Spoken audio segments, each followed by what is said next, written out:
Hey guys, welcome back as always, my name is Lazar, and today we're taking a look at the MonsGeek M1W V3, complete with Hall effect switches.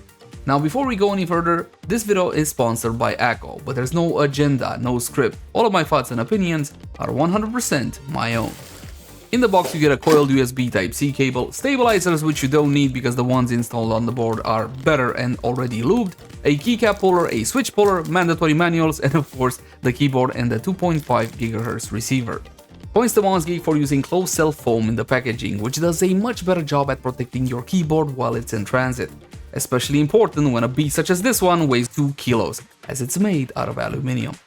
The V3 has a understated, unassuming look, but under the hood lie top-tier features, such as the 8000 Hz polling rate, dynamic keystroke, adjustable actuation point thanks to the HE magnetic switches, more on this a tad later, wireless connectivity via Bluetooth and the 2.4 GHz dongle, 6000 mAh battery, RGB backlight, gasket mounted with photon foam, a rotary knob. Honestly, the list of features just keeps going with the V3.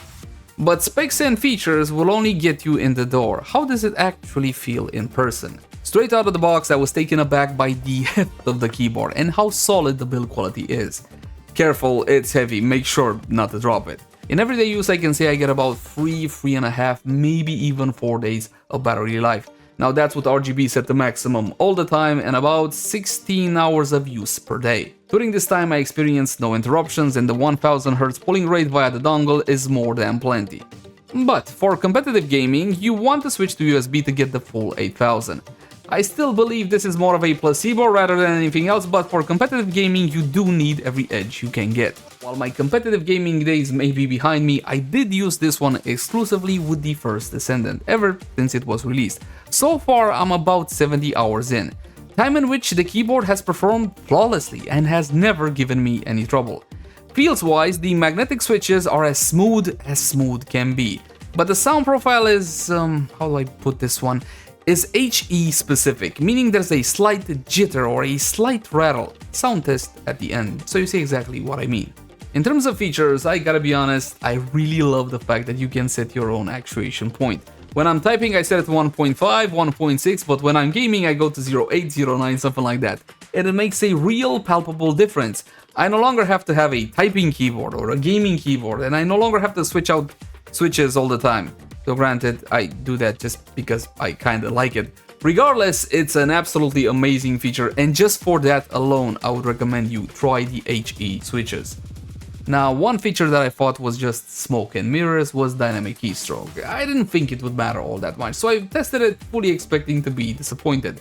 But no, for actual strafing, which is essentially what they marketed towards, it does make a real difference, and I recommend that you give it a spin. It almost feels like kinda cheating. Regardless of that, the V3 is full of gamer-centric options such as mod map, toggle key, and the aforementioned DKS. So if you're looking for an unassuming, good build quality board that is packed full of features, then you should consider the M1W V3, especially if you're into gaming. You can get it in white, purple, black, fully built, or bare bones if you prefer to build it yourself. And the prices, here we go, range between 70 USD for the bare bones version and 150 for the fully built one with all the bells and whistles. But 150 I think was only for the European version. The US version is about 135, something of the sort. You can find all the appropriate links in the description down below.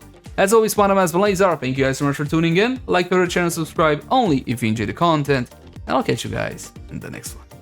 Bye.